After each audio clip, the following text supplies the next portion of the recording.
untangle the inner knots of these intricacies. With her extensive experience as a judge of ICJ and her proficiency in international law, both as an academic scholar and a jurist, we look forward to gleaning invaluable overview that will undoubtedly enhance our understanding and refine our thoughts on this pertinent subject matter. With these few words, I once again thanks and convey a very welcome to each and every one of you to this great event. Thank you very much.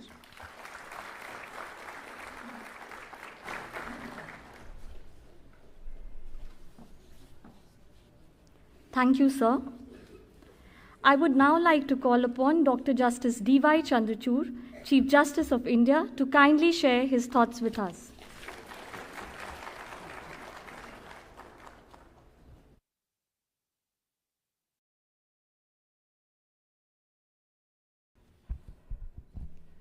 A very distinguished guest and speaker for today, Justice Hilary Charlesworth, Judge of the International Court of Justice, my colleagues, judges of the Supreme Court of India, former Chief Justices of India, former judges of the Supreme Court of India who have enhanced the dignity of this function by gracing this occasion, Chief Justices of the High Courts, the Attorney General for India, the Solicitor General of India, Mr. Venkatramani and Mr. Tushar Mehta respectively, President and Secretary of the Supreme Court Bar Association and of the Supreme Court's Advocates on Record Association, Senior Counsel. I was just telling Justice Charlesworth that we have more women senior advocates who've been designated in one lot than we had over 75 years of our history. Distinguished guests, members of the bar, and all the invitees here. First and foremost, I must share a little secret with the over 600 plus audience that we have this morning. Thank you all of you for joining us. But the secret I want to share with you is that we have a birthday boy in our midst. Happy birthday to Justice Suryakant.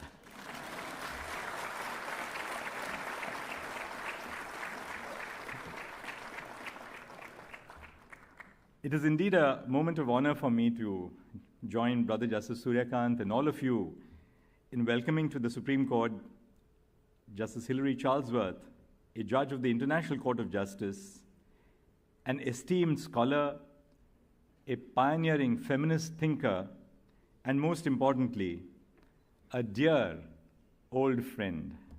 Now, I have in my text of the speech put old into inverted commas for the simple reason that what I say about Hilary applies to me in equal measure as well. And I'm not prepared as yet to accept that the phrase applies to me. But when I say dear old friend, I really mean that we go back a long way in time. Judge Hilary Charlesworth and I forged a strong and enduring bond throughout our academic journey at Harvard Law School, where we were students for the LLM class of 1983 and pursued our doctoral studies leading up to the SJD together. We both completed our Doctor of Juridical Science in 1986. We discovered common interests and values that solidified our friendship. We attended classes and seminars together, engaging in meaningful conversations about law and philosophy. Our friendship extended beyond the classroom as we spent our formative years discovering Cambridge. Harvard Law School's academic rigor posed a formidable challenge. Yet our friendship provided invaluable support, easing the journey as we navigated through the demanding curriculum. On a lighter vein, there is a quote by Charles Morgan, a British playwright, that I often think about when I look back at my days at Harvard Law School. And Charles Morgan said, if Moses had gone to Harvard Law School and spent years working on the Hill, he would have written the 10 Commandments with 3 exceptions and a savings clause. In a movie which is based on Harvard, which is very close to my heart, I've watched it several times, called The Paper Chase. The last scene of The Paper Chase is when these graduating students at Harvard Law School make paper rockets out of their marks sheets, the degree certificates, and then let them into the wind to flow into the breeze. I think I never realized the importance of that until I was reflecting on it again this morning. And I believe what it really tells us is that in this great equalizer of life and the profession, our birthmarks are surely, but surely erased, at least over time. Hilary attended, like me, Lawrence Tribe's course in constitutional law, and she was the only person in the class who got an A+ from Lawrence Tribe. Tribe became her supervisor for the SJD. As students of the SJD program, we had the best perquisite available on display at Harvard, which was we had offices of our own, all overlooking the beautiful greens. We also played our own version of the Davis Cup together at Harvard Law School. We had, as Hilary always said, a team comprising of players from Australia, India, Ethiopia, and New Zealand. But the standout image that remains etched in my memory is of Hilary on a bicycle with a little attachment to carry the groceries or to put the day's, we didn't have laptops in those days, but to put the day's working material. But that reminds me always that truly, Hilary wears her scholarship and erudition with a badge of simplicity. That's truly the sign of a great human being. I have pleasure in welcoming her spouse, Dr. Charlie Guest, as well. And before I move on to a little more formal a part of my speech, I must conclude the first part, the more personal part, which is a little anecdote, which I am sure you'd forgive me for sharing on a personal note. Hilary has two children, Stephanie, Steph, and Will. And Will was extremely, and still is, very fond of cricket. So when the Indian cricket team went to Australia, she took special permission from the Indian High Commissioner so that little Will could go and meet the Indian cricket team at the reception for which she was invited. And a couple of days later, Hilary spoke to me and said, there's something very interesting that happened. And he just refused to go and brush. That night, when I told him as a young child, you have to go and brush and then be done for the day. And he refused to brush. So I asked him, why aren't you brushing? So he had met Sachin Tendulkar and shook hands with him. He says, you don't brush and wet your hands after you have spoken to God and shaken hands with God.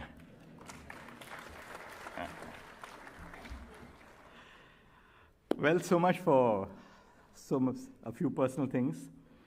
Last year, to celebrate the legacy of the Supreme Court, we instituted an annual lecture commemorating the momentous occasion of its first sitting on 28 January 1950.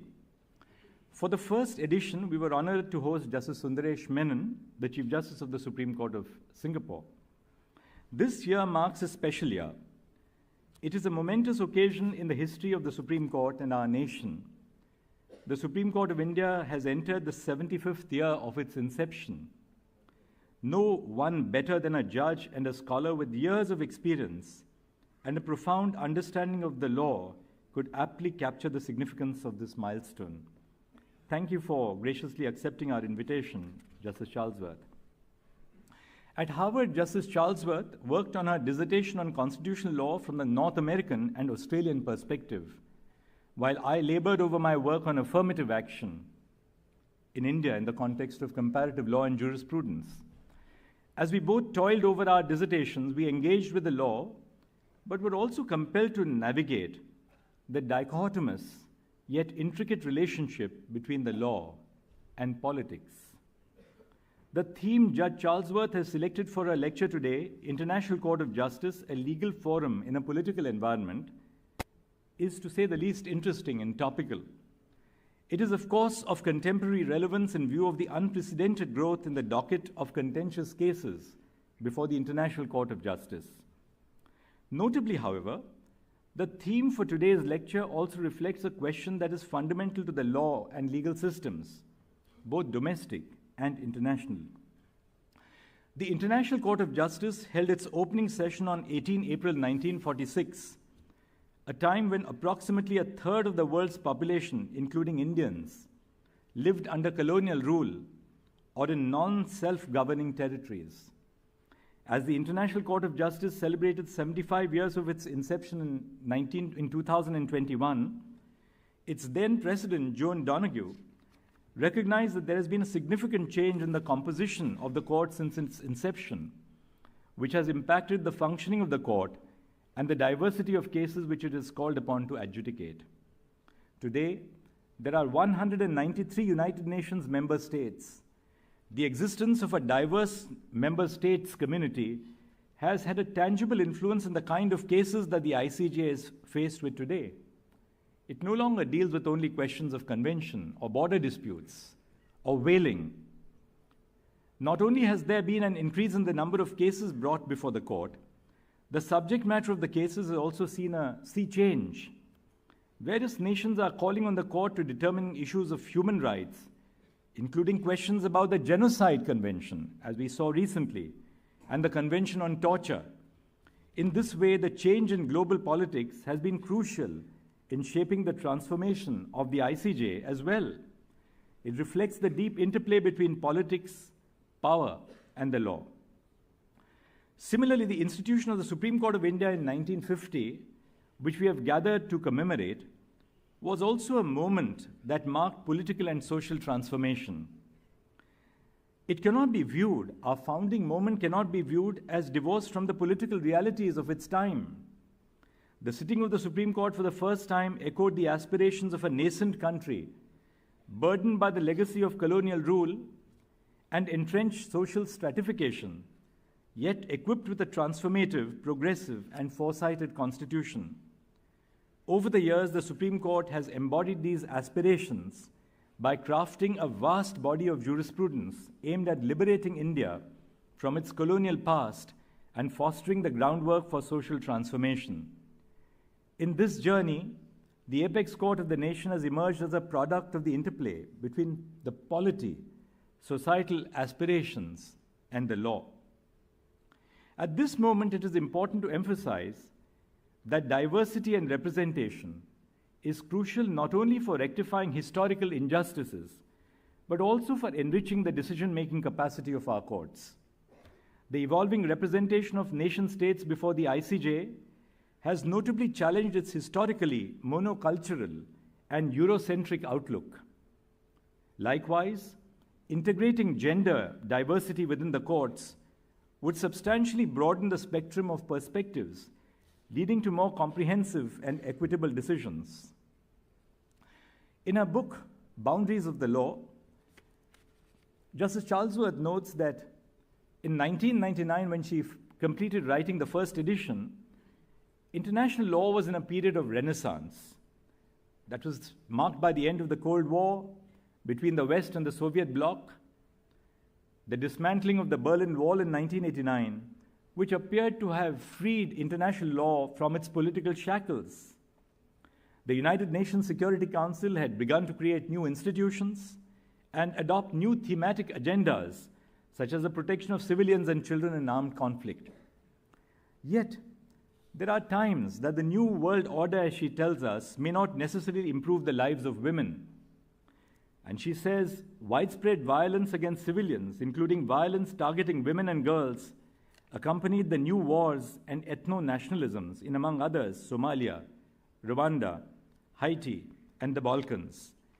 The rise in the trafficking in women and girls with opening of borders between Eastern and Western Europe, she says, and the deployment of peacekeeping troops, the increasing prominence of fundamentalist religious groups, commitment to neoliberal economic ordering, and inequalities and violence accompanying the free market zones were other signs that patterns of systemic oppression of women and girls would continue in the post-Cold War era. And then the book speaks about feminism, particularly in the context of international law. And she quotes Professor Sandra Friedman, very distinguished professor at Oxford, that what does ultimately feminism mean in the context of constitutional or international jurisprudence? And it means four things. First, the redress of disadvantage, which may require redistributive measures.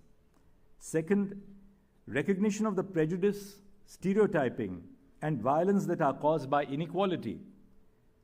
The third aspect is ensuring the participation of people in decisions that affect them. And fourth, the achievement of structural or transformative change, which is the fourth dimension of equality. I mention these four because we as judges and lawyers are constantly grappling with these ideas, not only in the context of feminist jurisprudence, but in terms of justice to our own marginalized, whether it's the scheduled castes, the scheduled tribes, the other backward classes, and so many other groups in our society. Therefore, from that perspective, I must, at the end, share that the first woman to be elected to the International Court of Justice was Dame Rosalind Higgins, who was also the first female president of the court. Judge Charlesworth is regarded as one of the pioneers of the feminist approach to international law and has brought this school of thought into the mainstream. She is the fifth woman to serve on the ICJ in the court's 77-year history. Recently, Judge Julia Sebutinde, the first African woman to sit on the ICJ, has been elected as the vice president. To have more women as judges of the ICJ is not the responsibility of the court alone, but a share of the responsibility must be borne by nation states and national groups who are responsible for the nomination process. I dare say the same in regard to the appointment of more women into judicial offices in India as well. I was reading that in October last year, the ICJ amended, among other documents, its rules of courts and practice directions to make their provisions gender inclusive. The Supreme Court of India has also made strides in this regard. The Supreme Court released a sensitization module for the judiciary on the LGBTQIA+ community, which seeks to sensitize members of the judiciary on concepts of gender and sexual diversity, on the usage of appropriate terminologies, and make recommendations on the protocol to be followed by courts while interacting with the members of the queer community. Similarly, the Supreme Court recently released a handbook to combat gender stereotypes in an attempt to ensure that judges use inclusive language and consciously avoid the use of stereotypes in decision-making. Before 2024, only 12 women had been bestowed with the title of senior advocate throughout the entire history of the Supreme Court. However, recently, there was a significant shift as the Supreme Court designated an equal number of women hailing from various regions across the country as senior advocates. They will be the torchbearers of change in the future of the legal profession in our society. There was once a notion of law which limited us to merely an isolated arena from society. Today, legal fora across the globe are recognizing that they cannot view themselves as divorced from the socio-political realities and aspirations of the time. This recognition fosters an environment conducive to mutual learning and exchange of ideas. I'm hopeful that the lawyers and researchers whom we mentor today, and so many of our law researchers are part of the audience, are going to change the way the legal systems have been working. The new generation of lawyers and scholars are evolving new paradigms to reimagine the conceptions of law and justice.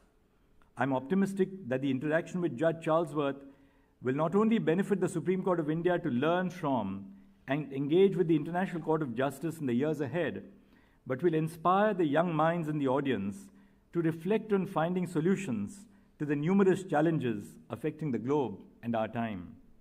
I once again extend my gratitude to Judge Charlesworth for gracing the Supreme Court of India with her presence, and I warmly welcome her to India.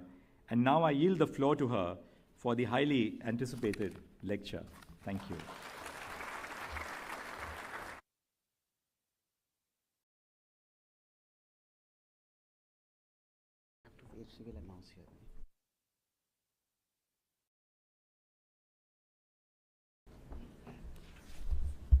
Thank you, sir. Your address was indeed a treasure trove of wisdom, garnered and gathered through experience and wide reading. With this, I request the Honorable Chief Justice, Dr. Justice D.Y. Chandrachud, to present a memento to our esteemed Chief Guest.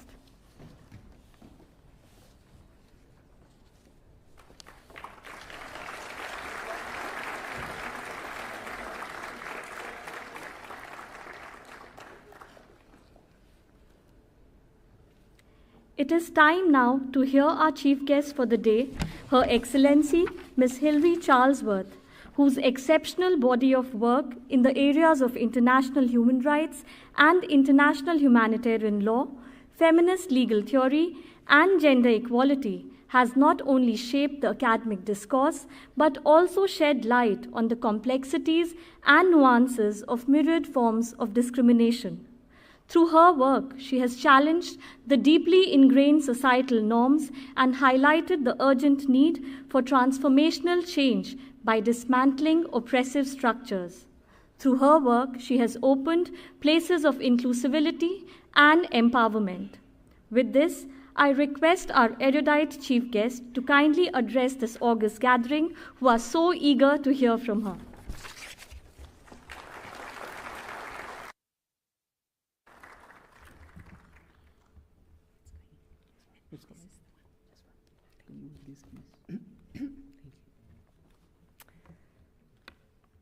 Chief Justice, Attorney General, Solicitor General, very distinguished former and present judges of the Supreme Court and of judges from across India, dear guests, dear colleagues, dear students, dear friends. Ma bahut hi khush मैं बहुत ही खुश हूँ कि आज मुझे यहाँ आमंत्रित किया गया है.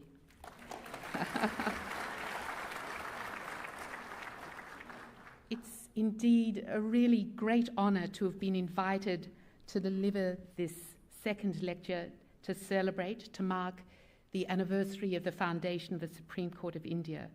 And I'm very conscious that this is the launch of the 75th anniversary year. And I'm very, very grateful to the Chief Justice, Dhananjay Chandrachud, for the invitation. As he's already told you, we met 40 years ago as students at Harvard Law School, and I still recall us nervously sitting together in Professor Tribe's course on American constitutional law, and we were both terrified that he would call on us impromptu, and this was a very bonding experience. But we spent these wonderful years at Harvard together exploring all the richness of that wonderful institution. So you will not be surprised that the Chief Justice stood out even then as an absolutely brilliant, but also, for me more important, a very generous person. And allow me to say that my family and I have deeply valued our friendship with him and his family over the years, and we hope it will continue to the next generations. Allow me also at the start to thank the staff of the court and the registry for graciously making all the arrangements for my visit. As you can tell, perhaps, I've long had a fascination with India after studying Indian art and history at university. And then as a student, as you've heard, I did spend a year teaching, you'll be perhaps a bit shocked to hear, geography and hockey, of all things, at Mayo College in Ajmer. But exploring India that first year, that was my first visit, and I was here that year and had a chance to travel a lot, was really a profoundly life-changing experience for me, and I've visited a number of times since. And I have to say, it's just wonderful to be back here in this vibrant country. I have been wondering, since I received this invitation, what thoughts I can offer this very distinguished audience. And I did have the good fortune of reading last year's speech by the Chief Justice of Singapore and noting that he was able to draw on his long experience to distill lessons for fellow members of the judiciary. So I hope, given that I can't give you many lessons from my long career as a judge, that instead it might be of interest if I gave you a picture of the world of international judicial institutions, particularly focusing on the one that I joined just 2 years ago. I know, of course, that over the years the Supreme Court of India has manifested an interest in the work of the International Court of Justice. Unlike many other constitutions, the Indian Constitution acknowledges the role of international law in Article 51, part of the Directive Principles of State Policy. And the Supreme Court of India has, of course, regularly referred to international law, and indeed on occasions to decisions of the International Court of Justice. Indeed, I've been struck that it appears much more open to invoking international law than other apex courts, such as my own, the High Court of Australia or the United States Supreme Court. But what I would like to do today is to start with describing the history and structure of the International Court of Justice. And then I want to discuss how it navigates its role as a legal institution in deeply divided political environments that implicate questions of judicial independence. Of course, the International Court of Justice's structure and jurisdiction are quite different to those of a national court, such as the Supreme Court of India, but I hope that you will find nevertheless that some of our experiences resonate with you. Well, the origins of the court, and this is our modern court building today, date back to the early part of the 20th century. And you can see here an image of the Hague Peace Conference, of the participants at the Hague Peace Conference of 1899, gathered on the steps of what's now the royal residence, the Haus ten Bosch, just outside The Hague. So there were two Hague Peace Conferences, 1899 and 1907, both strikingly initiated by Tsar Nicholas II of Russia. And those two conferences together resulted in the establishment of an institutional structure for international arbitration. And this is the Permanent Court of Arbitration, which is still going strong today. But an arbitral court is not a judicial institution, and there were moves in the early 20th century to create an international judicial tribunal, but these ideas only came to fruition after the First World War. And indeed, the Covenant of the League of Nations of 1919 precisely envisaged the establishment of what was called a Permanent Court of International Justice. And this permanent court was housed in the same building, the Peace Palace, or in The Hague. And I've got, this is a picture here of the inauguration of that building, and perhaps in the front with the white beard you can see the funder of the Peace Palace, the Scottish-American philanthropist Andrew Carnegie, on the opening day. So the first occupant was the Permanent Court of Arbitration, but it was then forced to provide half of the building for the Permanent Court of International Justice. So the Permanent Court was inaugurated in 1922, and indeed in that year it dealt with 3 requests for advisory opinions that had come from the Council of the League of Nations. In its life, between 1923 and 1940, the Permanent Court delivered judgments in 29 cases between states, and it rendered 27 advisory opinions. And its last public sitting was in 1939, just after the outbreak of the Second World War. And this is an image of formerly the last meeting of the Permanent Court of International Justice, which took place because of the war, because at that time, of course, the Netherlands was occupied. This is the image of the court, as it were, disbanding itself in 1945. I should say some of those judges immediately became judges of the successor court, the International Court of Justice. So the new court, the International Court of Justice, which was established under the Charter of the United Nations, we inherited a statute almost identical to that of the Permanent Court and adopted remarkably similar rules of procedure. And even today, our court operates under rules of procedure, many of which were first devised in 1922. The International Court, however, distinct from the Permanent Court of International Justice, was elevated to the status of a principal organ of the United Nations, institutionally on the same level as the UN Security Council and the General Assembly. Well, as for our structure, this is the opening of the International Court of Justice, the first hearing, and perhaps in the front row of the audience you can see the then young Crown Princess Juliana of the Netherlands, who went on to be, of course, a long-standing Queen of the Netherlands. And you can see the inaugural judges gathered round the table there. Well, this is the latest, what we call the family photo. I should say that the court, we had a new composition starting just on Tuesday. So this is the court in its composition as of last Monday. But as of Tuesday, of course, we lost 4 of our colleagues, including our president, Judge Joan Donoghue and our Vice President, Judge Kirill Gevorgyan. But this shows you the one photo I could find of all the judges, all the old composition of the court together. So the court is composed of 15 judges who are required to be of different nationalities. And judges are elected by the United Nations General Assembly and the United Nations Security Council, voting simultaneously. And judges are elected for 9-year terms, which are renewable.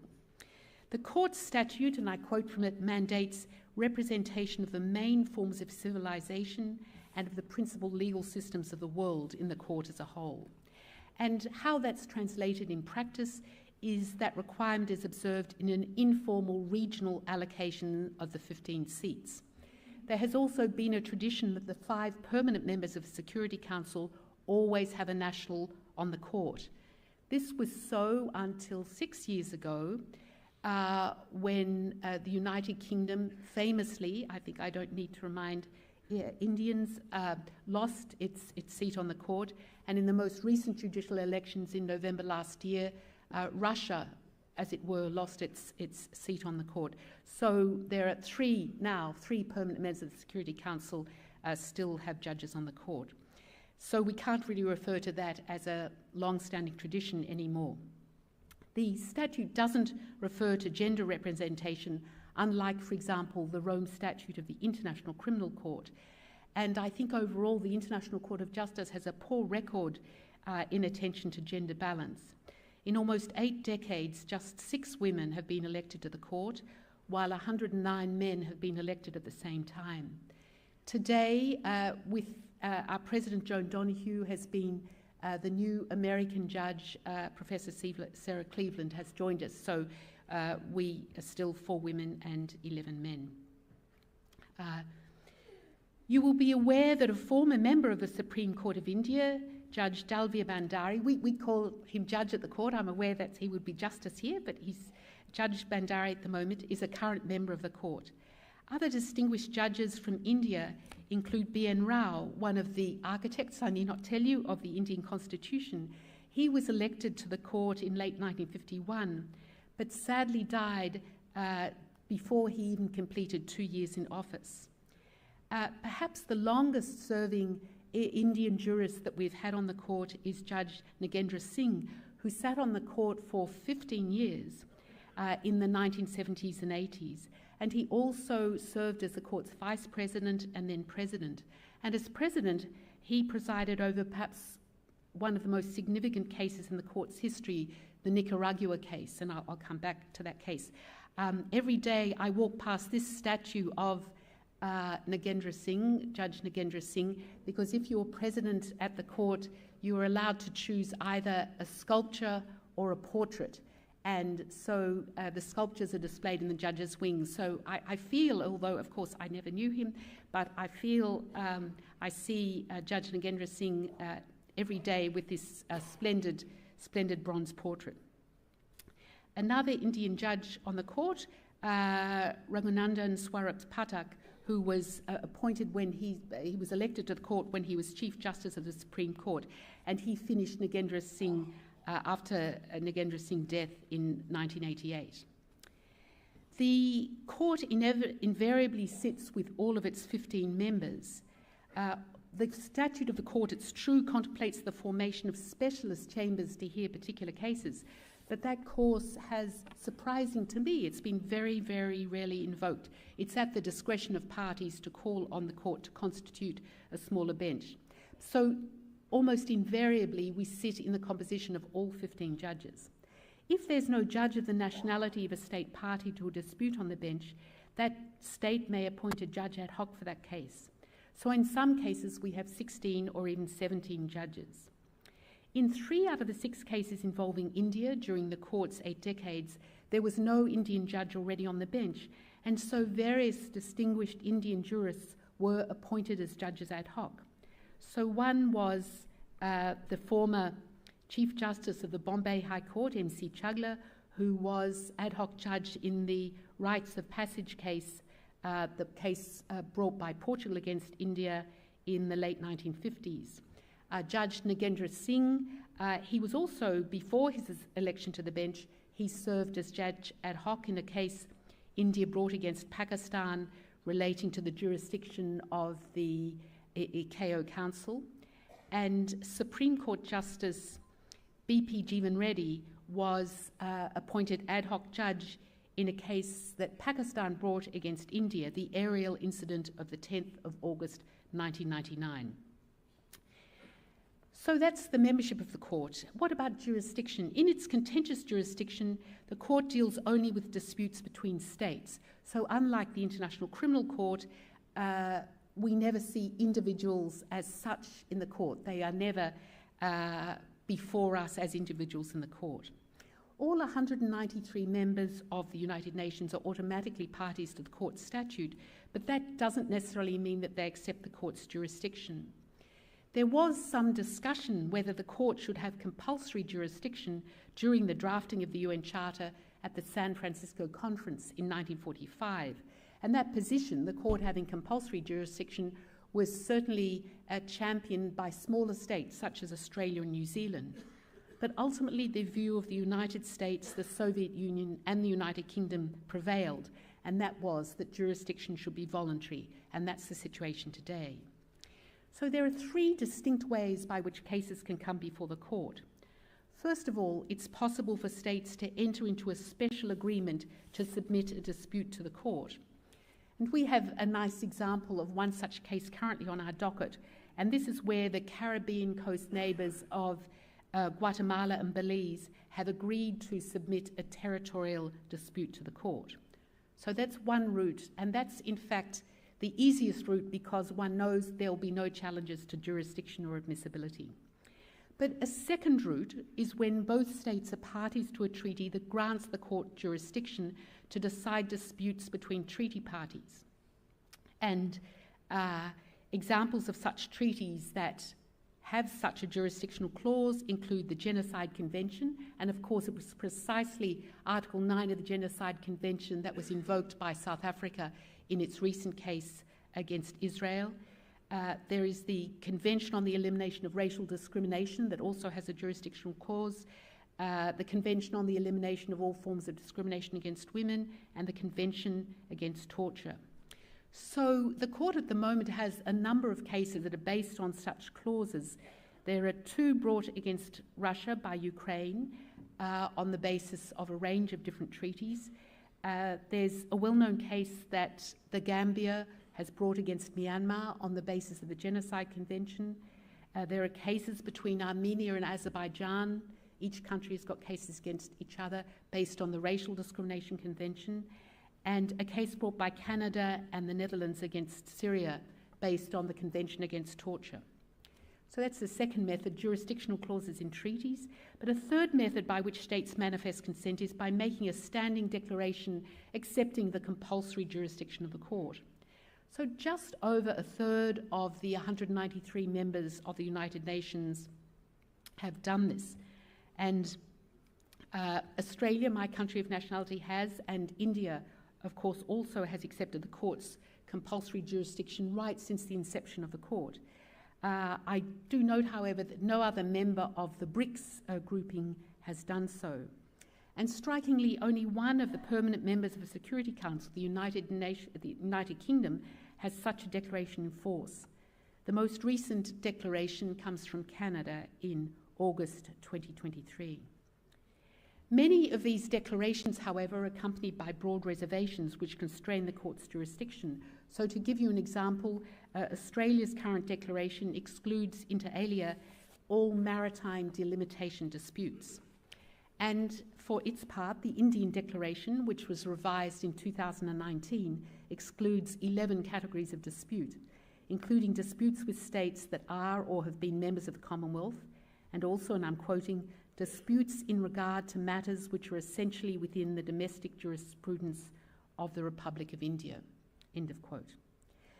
Like the Permanent Court of International Justice, the International Court also has an advisory jurisdiction whereby certain UN organs can request advice, and the critical words in the Charter are on any legal question. And this image is an image of the Chagos Archipelago, and this represents the most recent advisory opinion rendered by the court on the status of the Chagos Archipelago in 2018. I found in the archives, this is another, it's a historic photo, but it shows Judge Nagendra Singh sitting, as I look at that, so you can see the registrar sitting at the right of the bench, and then Judge Singh is 2 judges in, but this is an image of the International Court hearing the court's arguments in the very famous advisory opinion case on the Western Sahara in 1971. In its 78 years then, the International Court has considered 182 contentious cases and delivered 27 advisory opinions. What of enforcement? Unlike some other international or some domestic courts, the International Court of Justice is not involved in the implementation or the enforcement of its decisions, even its binding judgments. So once the court delivers its judgment, the court's work is considered done. So the enforcement of the court's decisions falls on states themselves, first and foremost the states parties to the case. The United Nations Charter includes an undertaking by all UN members, and I quote here from Article 94, an undertaking to comply with the decision of the International Court of Justice in any case to which it is a party. And Article 94 goes on to provide that a party to a case who's dissatisfied with another party's performance of its obligations under a judgment can have recourse to the Security Council. And the Security Council, under the same article, is given the power, and I quote from it, to make recommendations or decide upon measures to be taken to give effect to the judgment. However, what's striking we're looking now at 8 decades, the Security Council has never exercised those powers that it has. Now, how can we explain this? Of course, the use of the veto by one of the 5 permanent members of the Security Council can really effectively stymie that route of enforcement. Indeed, in one case, the United States used its veto power to block any action by the Security Council with respect to the enforcement of a judgment against it. This was the case that you'll hear me refer to a few times, the case between the United States and Nicaragua. In the end, the implementation of that judgment, which was delivered in 1986, really was resolved by a broader negotiations package many years later between the 2 states. So the means and modalities for compliance can vary and depend on the nature of the case, and they can involve the assistance of regional or international organisations, including the United Nations. So one example of this is the implementation of the court's decision in an interesting case which resolved a dispute, a land and maritime boundary dispute between Cameroon and Nigeria. So the court gave its decision in 2002, and then there was a lot of dispute between the 2 countries because there were many resource issues riding on this about how actually to implement the court's judgment. And the Secretary General recommended, using his good officer's function, recommended that the 2 states establish a commission for the implementation of the judgment. And this commission, and here is an example of the commission in action looking at a boundary marker. This is from the commission's own website. And this commission, which is made up of experts from both of the 2 countries, is chaired by a special representative of the Secretary General, and it also has several of its own subcommissions and working groups. And each year the Secretary General makes a report to the Security Council on the Commission's progress. So it's on the Security Council's agenda every year, but it is slowly, if one follows the reports, we can see it's slowly, the judgment is slowly being implemented, with the emphasis perhaps on the word slow, but at least it's being implemented peacefully. Other judgments are more straightforward, and states are generally willing to implement them. I think no state welcomes being found to have acted in violation of international law. For example, almost 2 years ago to the day, the court awarded $325 million United States dollars compensation in favour of the Democratic Republic of the Congo for damages caused by Uganda in the context of an armed conflict that involved significant violations of human rights law and the laws of war at the turn of our most recent century. But it's at least reported in the press that Uganda has been complying with the judgment by paying the compensation due in instalments as proposed by the court. So it seems that despite the limited apparatus of enforcement of the court's decisions, they nevertheless often have considerable influence on state behaviour. And in many ways, the legitimacy of the court's pronouncements depend on the confidence that the members of its international constituency, states and international organisations, the confidence they have in it, which in turn turns on the persuasive force of its reasoning. I must acknowledge that there have been some very lean periods in the court's life, and the longest lean period, I think, perhaps was the period after the delivery of the judgment in the South West Africa case in 1966. And this is an image of the case being argued before the court. The court, after it heard the hearing, it had 16 judges in that case. There was an ad hoc judge. The court was evenly divided on the question whether Ethiopia and Liberia, two African members of the League of Nations, did those two states have standing to challenge South Africa's performance of its duties as mandatory power over Southwest Africa or modern-day Namibia. Those two states, Ethiopia and Liberia, argue that South Africa's extension of its policy of apartheid to Southwest Africa was inconsistent with the terms of the League of Nations' mandate over the territory. So because there were 16 judges and the vote was 8-8, so the vote was split, and under our rules of court, the president of the court, who's represented here, in fact, this is Sir Percy Spender, the first Australian elected to the court and the only Australian president of the court. Here he is announcing the court's decision, and he cast his casting vote against Ethiopia and Liberia's standing. Many of the new members of the United Nations from the developing world were dismayed by this decision and lost trust in the court as a useful forum for dispute resolution. That distrust was deep, and it lingered for 20 years, really until the court's 1986 decision in Nicaragua against the United States. And the Nicaragua case, as I've mentioned, was actually decided under the presidency of Judge Nagendra Singh. Today, despite that low point in the court's history in the 20 years when there was barely a case on the court's docket, and some judges found themselves becoming elected to the court and simply never hearing a case on the court because there was such loss of faith in the court. But we are at one of the busiest points ever. After just speaking beforehand to the Chief Justice, I'm embarrassed to tell you about the size of our docket after hearing about the size of the docket of the Supreme Court. But this is the biggest docket ever. We have 18 contentious cases from every region of the globe.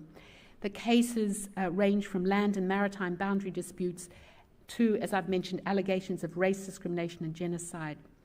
We received last year 2 requests for advisory opinions from the United Nations General Assembly, one on the legal consequences of Israel's policies and practices in the occupied Palestinian territory, and we're just about to begin hearings in that case.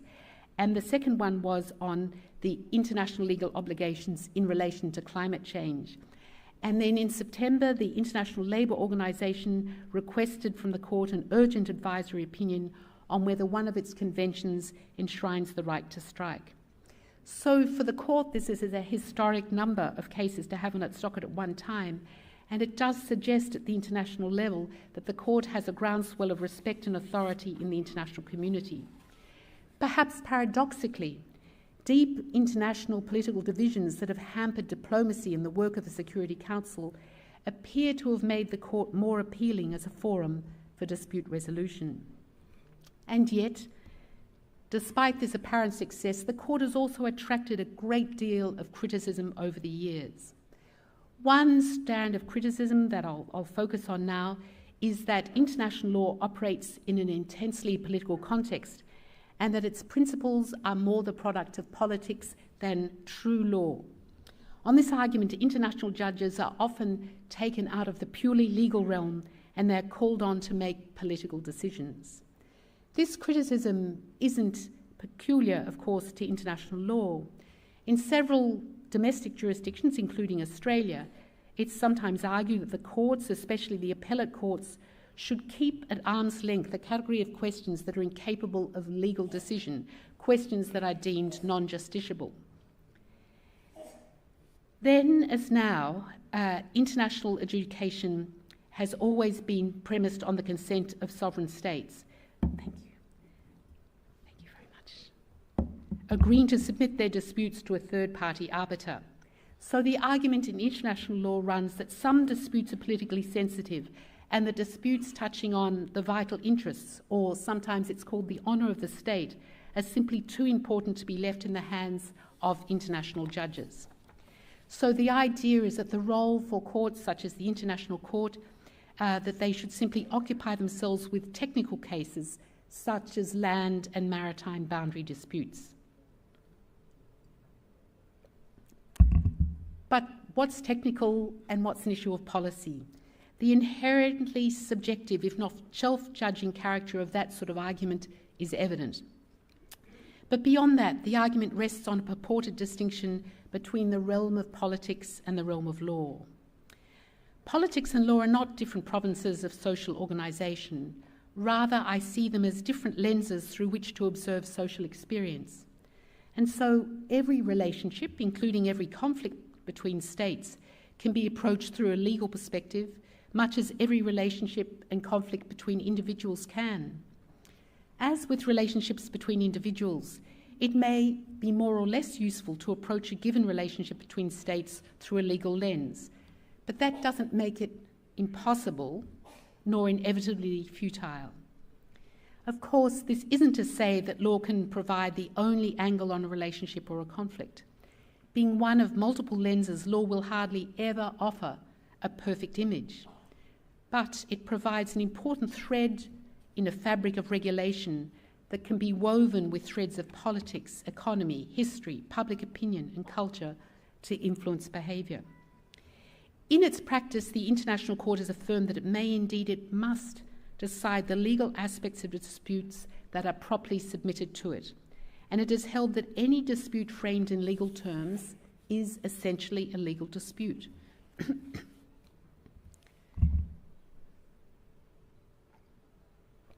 The court articulated that idea unequivocally for the first time in a case arising in the wake of the Iranian Revolution of 1979 and in the siege of the US Embassy in Tehran.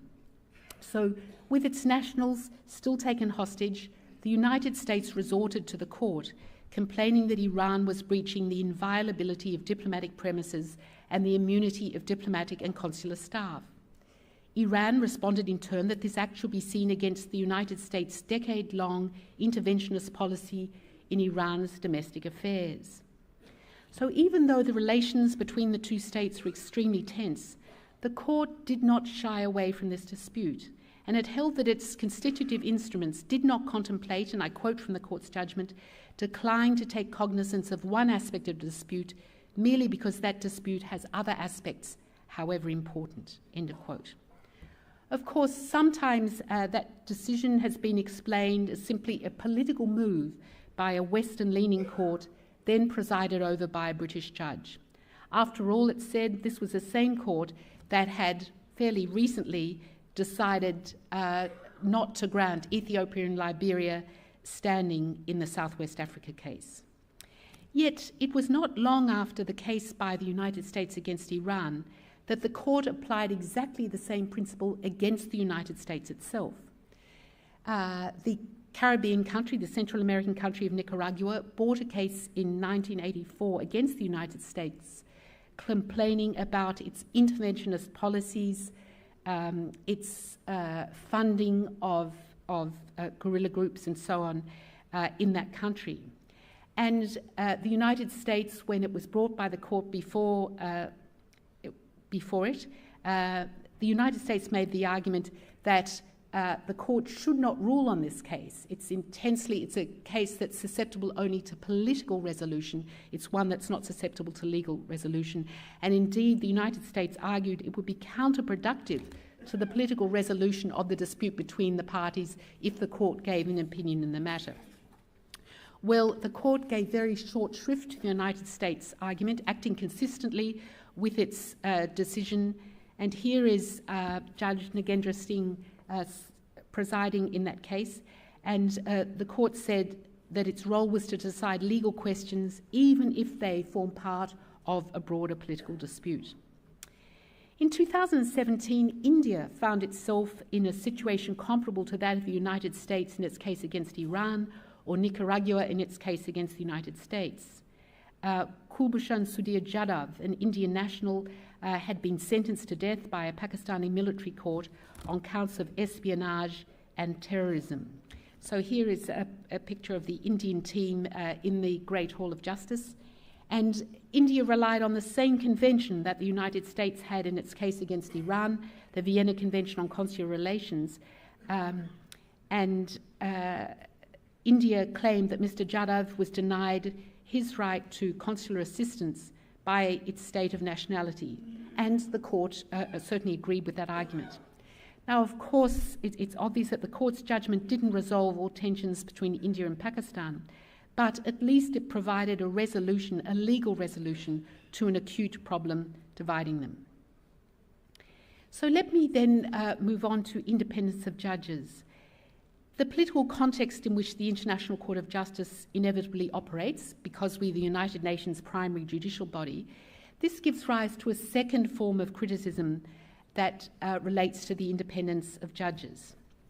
Popular commentary on the court, and here you can see this is a photo actually of the court taken just last Monday as we were swearing, our new colleagues were making their declarations, their solemn declarations, and temporarily the president of the court was the most senior judge on the court, Judge Peter Tomka, who is in his third term on the court. Judge Tomka is from Slovakia. So that's the court, as I say, in its new composition. But there's a lot of commentary on the court that often presents it, especially in the popular media, as an almost entirely political organ, whose members effectively represent the interests of their states of nationality. The nationally and legally heterogeneous backgrounds of the judges are assumed to make judicial consensus unlikely. And in this respect, many commentators contrast the ICJ unfavourably with national courts, which are taken to represent the acme of the judicial function. On this analysis, the International Court has at best the carapace of a court, offering, however, a highly restricted form of judicial independence. So I cite as an example the American academic Eric Posner, writing in 2006, and he concluded in a famous article on the topic that the International Court of Justice was basically lost because it could neither please the major powers, which resisted any constraint on their actions, nor could it maintain the loyalty of smaller powers, which in his words regarded the court as a puppet of the major powers. Well, Eric Posner and other scholars have studied the voting behaviour of international judges, focusing on the extent of their independence from the state that nominated them, and drawing very pessimistic conclusions, basically saying judges will always vote in favour of the interests of their state of nationality. The decision in the Nicaragua case in 1986, it's very interesting in the literature. As soon as that case appeared, there was a flurry of claims by mainly United States lawyers, academics, that the members of the International Court weren't independent. And promptly, before the court went on to hear the merits of the Nicaragua case, the United States withdrew its statement of jurisdiction. And it said, well, the reason why the United States has done so is because the court essentially is not composed of independent judges. Such scholars have gone on to explain the reluctance of some states to appear before the court as based on a lack of trust in an international judiciary to apply the law impartially, assuming always that the judge is going to vote in favour of positions that promote the interests of their home states or that reflect their own cultural prejudices. So the question of judicial independence is one that confronts all courts and is vital to their legitimacy. It is of acute importance in a global era of democratic decay and growing autocracy.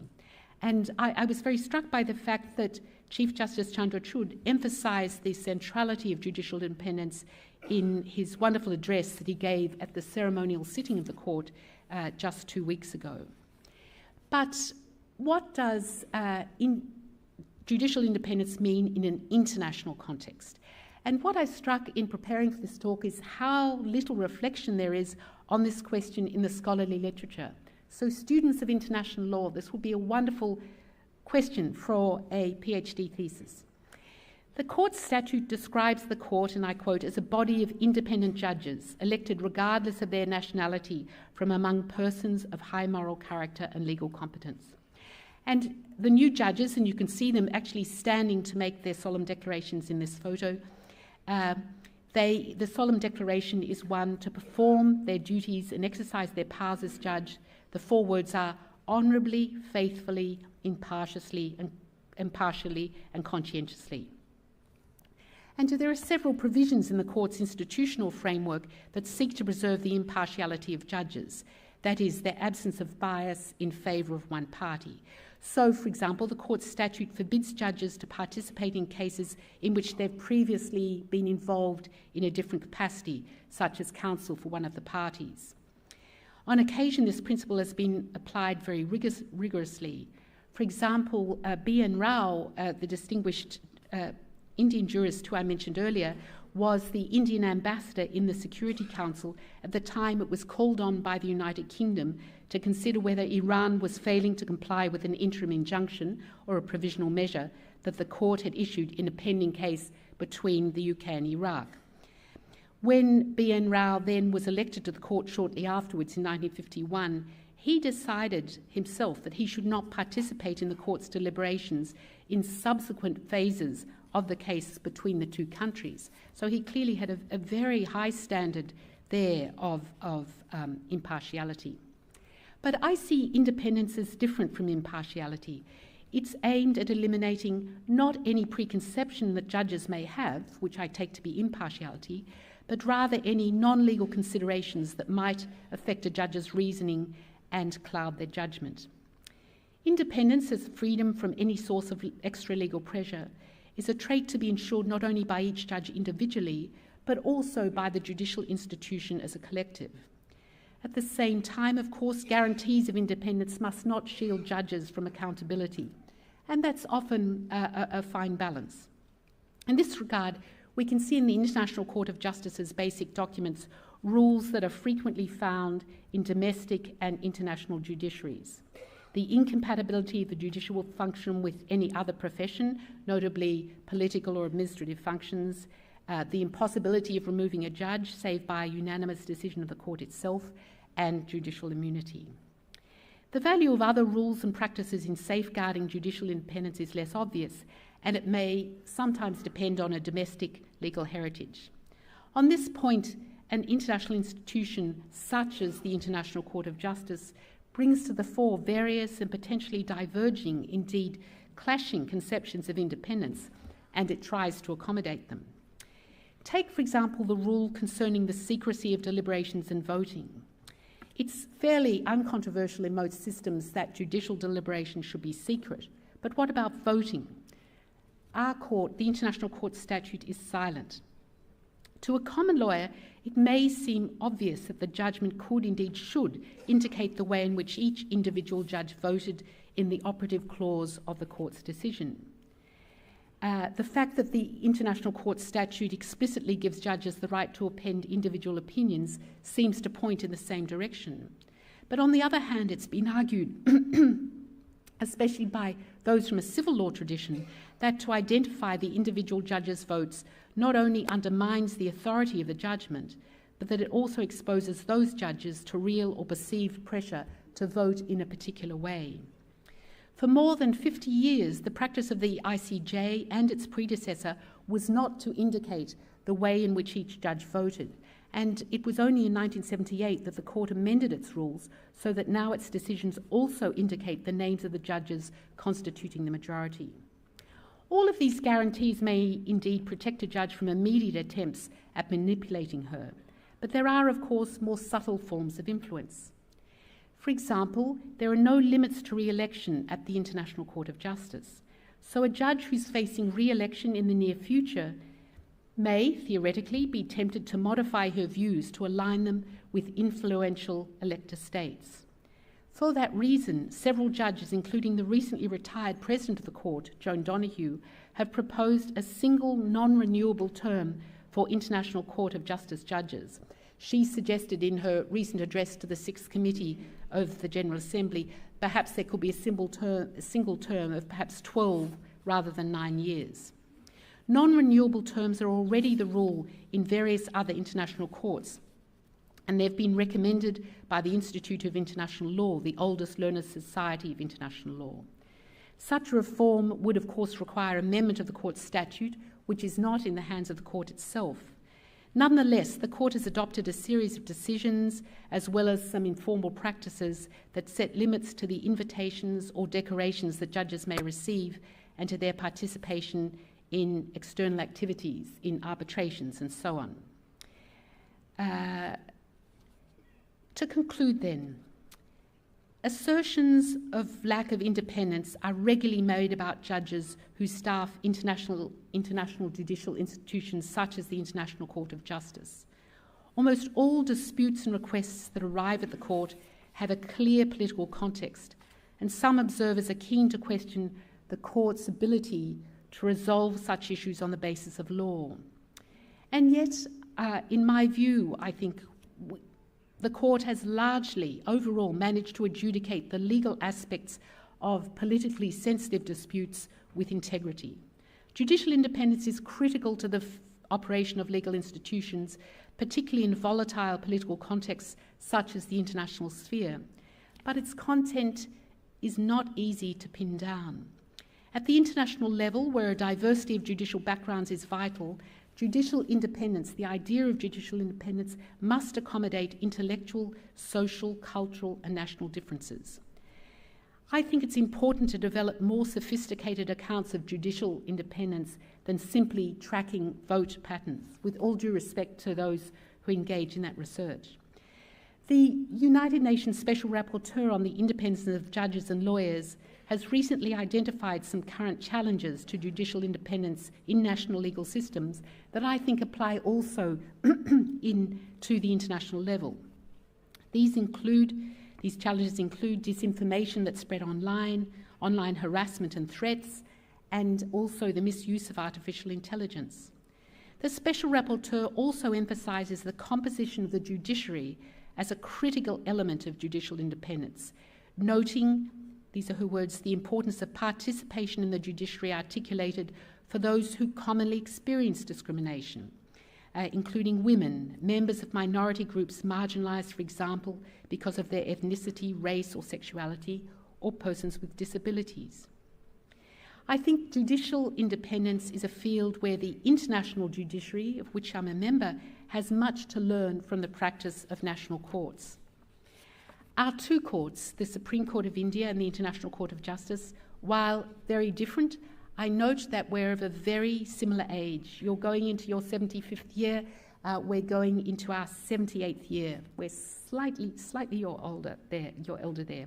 But we both face the task of navigating highly charged political environments as legal institutions.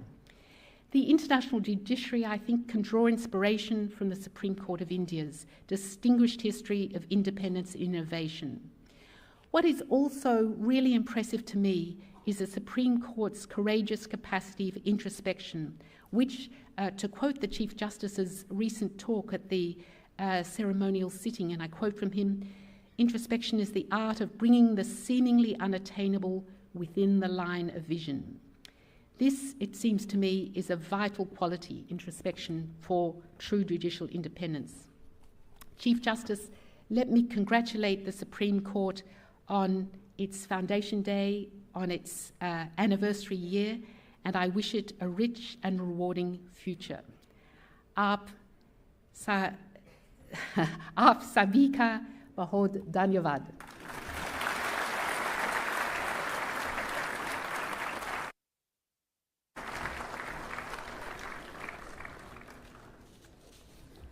Thank you so much, Your Excellency. Your words are a reminder that through judicial independence, we can bend the arc of history towards a more inclusive and equitable future. We owe a debt of gratitude to you, ma'am. With this, we come to the end of the second edition of the annual lecture series of the Supreme Court of India. I would like to thank the honorable guests, both on and off the dais, for sparing their valuable time on a beautiful Saturday morning. With this, we conclude. I request all of you to kindly join us for lunch after this program. Thank you.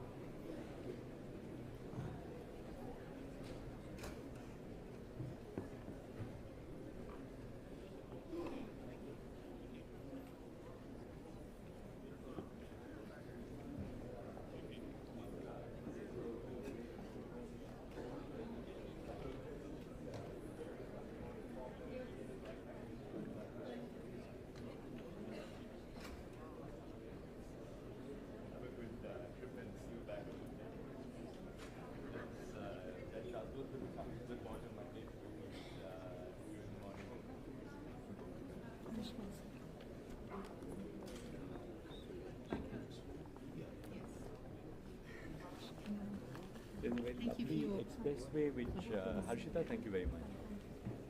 There's a very...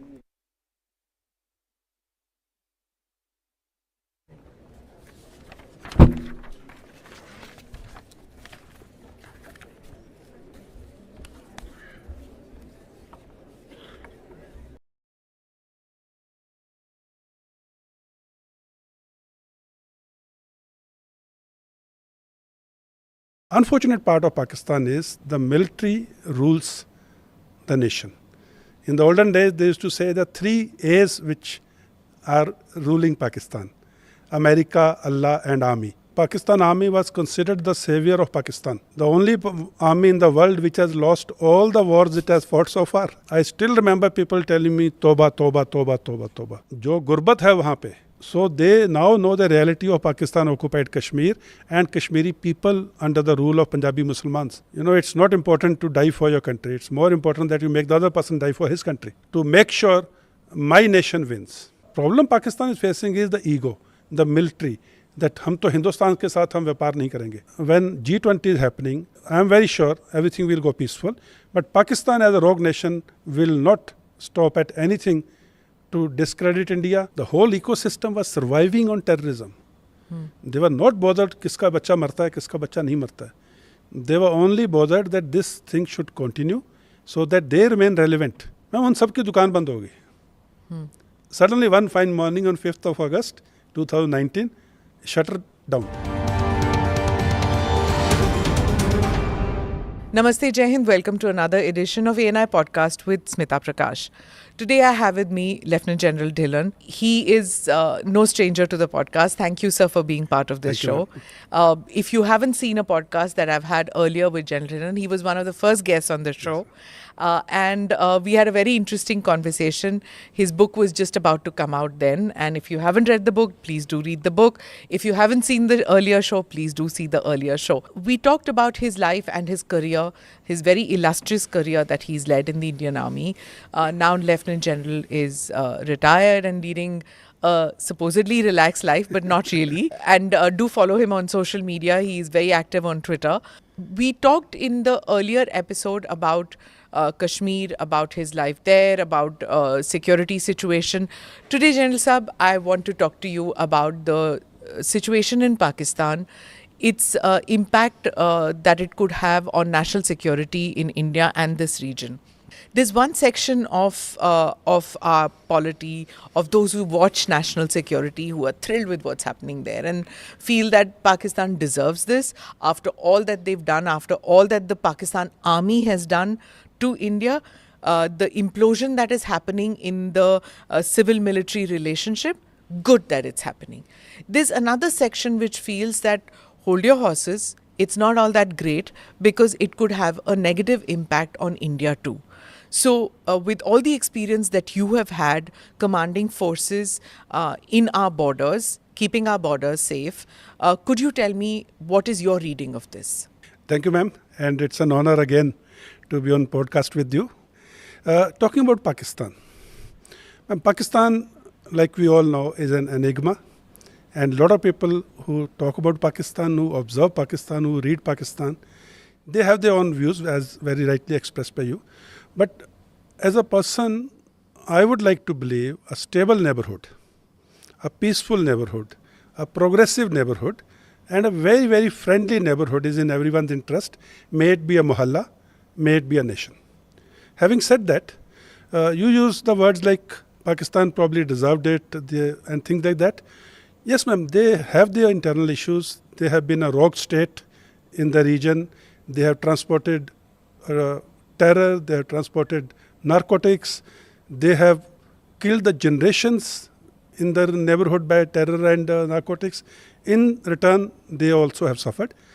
Notwithstanding all that, we as an elderly neighbor, as a big brother, as a fifth largest economy, and after all, Pakistan and we share a lot of culture, history, traditions, language. Commonalities are tremendous. We would like Pakistan to be a stable country. Look at Bangladesh. It got formed out of Pakistan, and within few decades, it overtook Pakistan in a lot of things, including their GDP and economic indices. So Pakistan also needs to look inside and need to improve their management of their politics, their diplomacy, their military, and their economy. Unfortunate part of Pakistan is the military rules the nation. In the olden days, they used to say the 3 A's which are ruling Pakistan: America, Allah, and army, and not necessarily in the same order.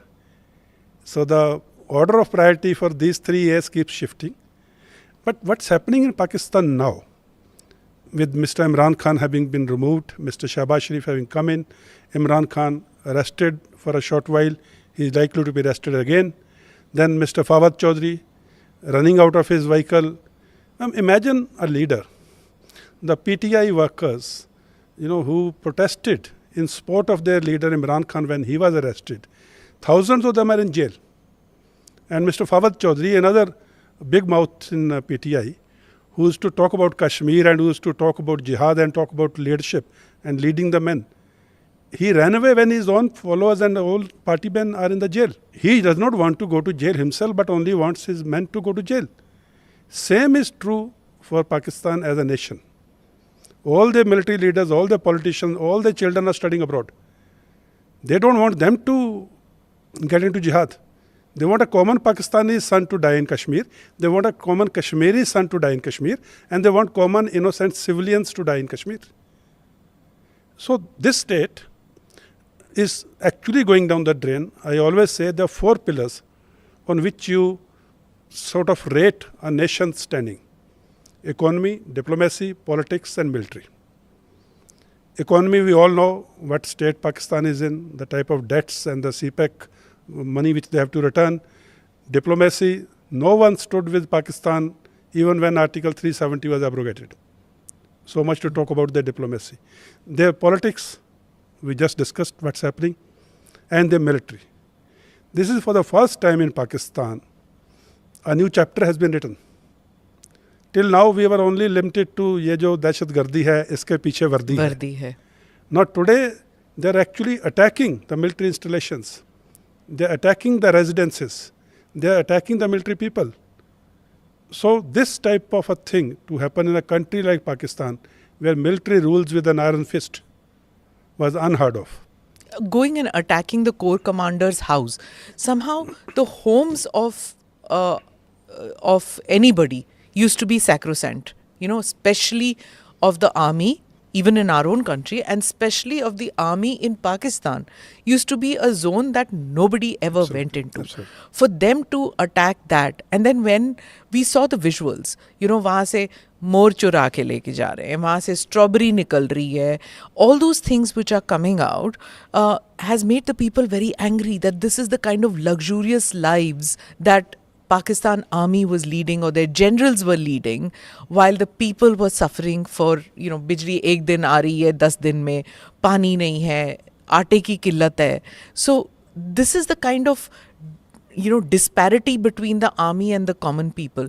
This is something that has come out in the open now. Absolutely, ma'am. I talked about Mr. Fawaz Chaudhry being a leader and not standing by his men. Same thing. Pakistan Army was considered the savior of Pakistan.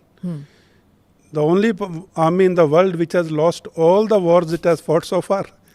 The biggest surrender after the Second World War in the history. 93,000 standing army with aircraft, ships, guns, tanks, everything with them, and still surrendered. 1971. So this is the army, but they kept projecting as if they have won all the wars, including 71. I remember General Bajwa saying, वो तो civilians थे, बाकी सारे जो पकड़े थे, फौजी तो थोड़े थे. And this is when there is visual evidence. Visual evidence, there is a documentary evidence, ma'am. There are lists of people with the army numbers who stayed in India for so many years, had scotches and played golf.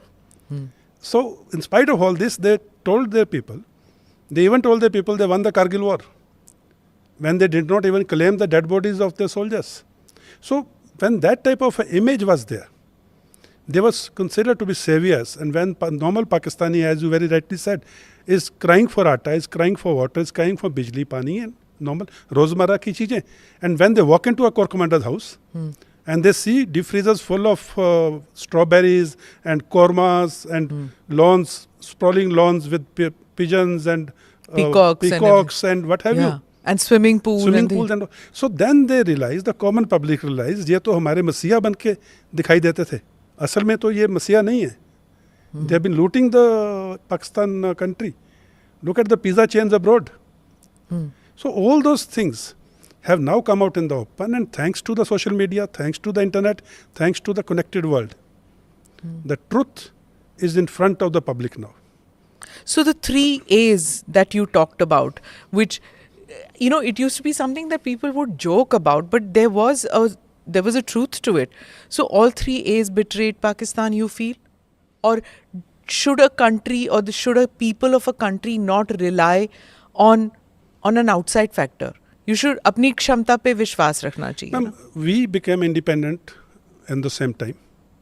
Both the countries tried to build the base for themselves, self-reliance and what have we. Look at where India has come, in spite of our population, in spite of our internal fault lines. Whereas Pakistan was made on the theory of two-nation theory. That means there should not have been any fault lines within. We are a multilingual, multi-religious, multi-community society. We have grown so well, in spite of our fault lines, I am repeating this. Whereas that country, which was supposed to have no fault lines, has deeper fault lines as compared to us. The Shias, the Sunnis, the Ahmadiyas and what have you. They're fighting with each other, killing each other. So a country took a wrong turn. And courtesy is one of the A's, the army. Here in India, the army is subservient to the civil government, the democratically elected government. We have had elections, we have had change of parties at the center, at the state. Never have we had a case wherein someone has to be put in a jail or someone has to be